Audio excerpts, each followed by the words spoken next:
Grace and peace to you, brothers and sisters, in the name of the Father, and of the Son, and of the Holy Spirit. Amen. How many of you had trick-or-treaters this week?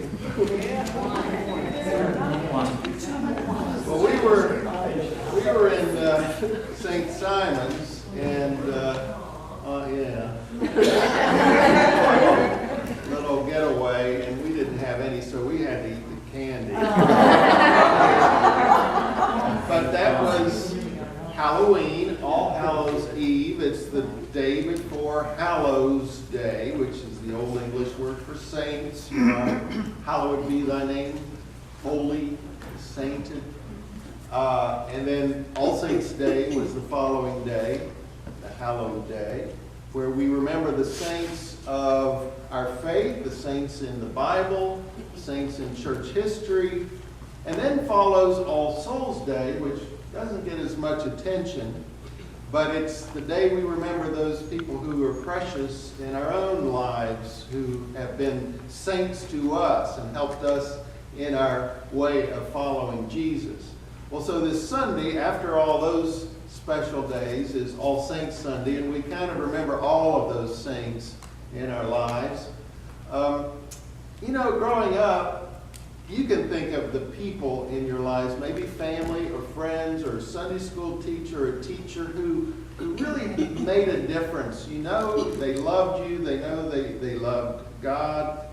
In my own family growing up, there's some characters. You probably have a few, right? But they're saints. I remember, my dad was a Methodist minister, and often on Sundays after church we'd have this big Sunday dinner, and my grandfather, who was also a Methodist minister, and granddaddy and grandmother would come from St. Albans to Huntington, West Virginia, and we'd have the big dinner, and we'd hear stories about the churches that he'd served in the past, and my grandfather was a circuit riding pastor on horseback back in the day. We'd hear church gossip, we'd hear all kinds of things. And grandmother and granddaddy doted on each other sweetly. They were still in love after 60, 70 years of marriage. Often they would bring the latest copy of the West Virginia Hillbilly newspaper, weekly newspaper, and I was so intrigued by that thing. I've talked about it before, that after I graduated from college with a journalism degree, I went to work for it. So that, if we hadn't brought those newspapers, I don't know where I'd be today. And Aunt Grace would come visit every once in a while. That was Granddaddy's sister, and she was the stern one, very opinionated, and you did not want to get on her bad side, but she was sweet in her own way. Aunt Maud, who was very sweet in any way you look at it, the spinster teacher who seemed to take a shine to me, would enjoy reading stories to me and so forth. Now my dad, that was on my mother's side. On my dad's side, I remember his mother, Nana we called her. She was a smoker. She was in her 80s. She had weird toes. Two of her toes crossed like this. We would just marvel at that. And in the backyard, she had this haunted backyard in Hopewell, Virginia, with a goldfish pond, that had been there for centuries, I'm sure. And those grapes, what are the grapes? Muscadine. I can never remember. It's 8 o'clock. But that aroma of those grapes. Oh. And so we spent a lot of time in the backyard there. Aunt Ida, my dad's sister, she was another widow. There were a lot of widows in that time. She worked in the chemical plant, and she was more mystical. She loved mysteries and ghost stories, and she used to scare us. This is church. Aunt Martha, my younger sister, and I would stay with her whenever we'd go visit Dad's family, and she would take us to the candy store, the comic book store, and we'd get to watch those scary old horror movies at her house. Another saint in my life was not in my family. It was Mrs. Robinette, Sunday school teacher at my dad's church, and she taught Vacation Bible School one summer, and it changed my life. One of the things we were talking about, Apostle Paul, and she had us create a newspaper as though it were published in the day of St. Paul.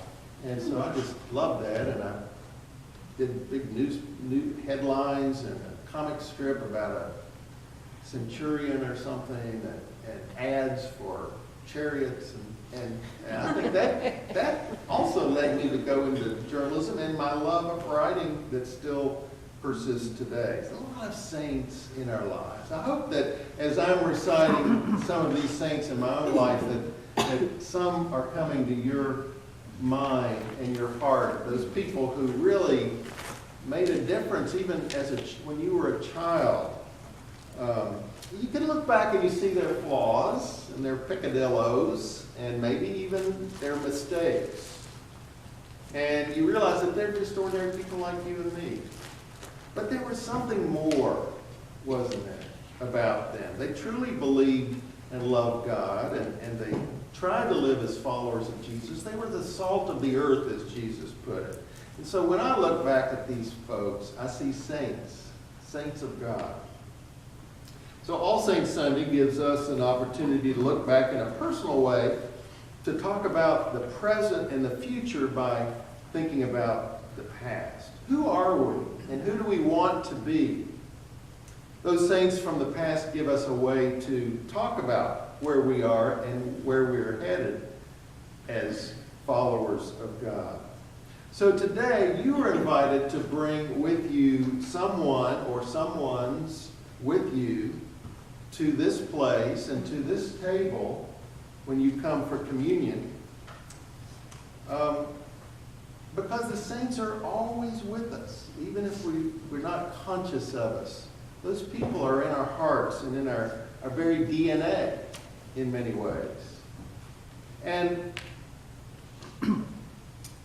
they are singing with us. They are praising God with us. They are praying with us. They are compassionate and nourishing us who are left behind. So think of the dear saints in your own life, your family, your Sunday school teacher, maybe a school teacher, or someone else who was important to you, that you have with you. You brought them with you today in your heart to honor. And keep in mind that these saints are not always perfect. They weren't always perfect. So we can relate to them because they were the same flawed human beings that we can be. For instance, you think of Mother Teresa. Oh, Mother Teresa, saint, known for her kindness and generosity, her monumental work with the poor. But she was also known for her temper. She had a real hot temper. And her journals that came out after she passed away reveal a woman who was really tortured by decades of interspiritual conflict and doubt, which makes her more accessible. She's just like us. Yes, she gave her life to do some wonderful things, but we can relate to her. The desert mothers and fathers who went out to the desert to be spiritual and saintly, they didn't go out there because they were saints. They went out there because they could not stand being plagued by the temptations of the city. And so they went out by themselves, yet they still wrestled. If you read their writings, the desert fathers and mothers, they wrestled with those gremlins of anger and pride and rejection and depression. Even so, they were saints. They were full of life and love and full of God. The Vietnamese monk and author Thich Nhat Hanh says that in Buddhism, the energy that helps us touch life deeply is known as smriti. Smriti. No, I don't know if that's how you pronounce it, but it's close. It's the energy of mindfulness. Jesus is full of that. Jesus knows himself. He is mindful of his feelings and of who he is, his calling. He expresses them clearly and directly, how he feels. He allows his emotions to empower his life positively, and he invites us to join him in this way of authentic living. Well, Jesus began his teaching ministry on a hill surrounded by hungry and wounded people who yearn for meaning and purpose and fullness in their impoverished lives. They might not have had even a glimmer of who this Jesus really was and what he was there to do and to say, but they were drawn to him. And he connected directly and intimately with them as he shared the blessings of God. And in contrast to Moses, who brought down the law from the mountain from on high to the people, here's Jesus beginning his ministry by bringing blessings up the mountain to share with the people, where he sat down and taught. Blessed are you, he said directly, to the poor in spirit, to those who were mourning, to the meek who would inherit the earth, to those who hunger and thirst for righteousness, for the merciful, the peacemakers, and others, all of whom were saints, blessed saints. These blessings, the Beatitudes that we heard in the gospel reading, focus on our emotional life, our mourning, our passion, our fear, our suffering. The Roman Catholic priest and author Richard Rohr writes, "Suffering is the necessary deep feeling of the human situation. If we don't feel pain, suffering, human failure, and weakness, we stand antiseptically apart from it and remain numb and small." You know, sometimes it seems that the most saintly among us are those who have suffered the most. Isn't that unusual? But Jesus was one, like the saints, who refused to numb himself from human emotions. Richard Rohr continues, "The irony is not that God should feel so fiercely. It's that his creatures feel so feebly. If there is nothing in your life to cry about, if there is nothing in your life to yell about, you must be out of touch. We must all feel and know the immense pain of this global humanity. Then we are no longer isolated, but a true member of the universal body of Christ. Then we know God not only from the outside, but from the inside." Well, I believe those that we lovingly remember today as the saints in our lives, they got that. They got it. They lived their lives knowing that they were made by God, that they were God's beloved children, called to love and serve God. And as a result, they made their own mark on our lives and no doubt many others. Someone once said, "Saints are those who managed to love more than we did." But remember, blessed are you. Blessed am I. Jesus himself gave those blessings so lavishly to anyone who would receive them. But once those blessings are received, they are ours to do something with. To be the blessings in this world that we were taught we could be. And as people of St. Gabriel's, we are blessed to be a blessing. And so many of you are saints in terms of how you use your time for this parish, how you use your gifts and talents to serve all of us, and how you use your treasure, however much that is, to support this ministry. You know, one day, who knows, we will be the honored saints because we took the blessings that Jesus has given us and that those saints have given us in our lives, and we've given them away to bless others, just as lavishly as Jesus did, just as authentically and honestly as Jesus did, and as all the saints who followed him have done.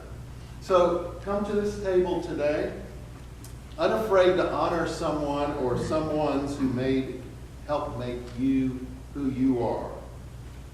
We remember those who have come before us as a way of considering prayerfully who we are and who we want to be.